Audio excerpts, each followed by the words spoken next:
हिरव्या मिरच्या ज्या ठेच्यासाठी असतात त्या कमी तिखट असतात. अशा 5 ते 6 हिरव्या मिरच्या घेतलेल्या आहेत. एक छोटी वाटी शेंगदाणे भाजून घेतलेले आहेत. एक छोटी वाटी लसूण, एक वाटी कोथिंबीर, थोडा अद्रकचा तुकडा, हिंग आणि चवीनुसार मीठ टाकणार आहोत.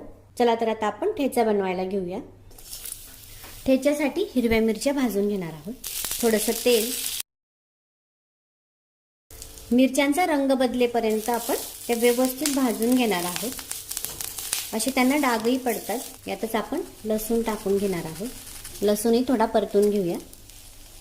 अद्रकचा तुकडा, ही कमी तिखट असते म्हणून अद्रकची टेस्ट छान येते. यातच शेंगदाणे सुद्धा आपण टाकून घेणार आहोत. ते भाजलेले आहेत, त्यांना भाजायची गरज नाहीये. फक्त आपण हे सगळं एकत्र करून मीठ टाकून ठेचून घेणार आहोत किंवा मिक्सरमधून बारीक करून घेणार आहोत. आता आपण ठेचा ठेचून घेणार आहोत.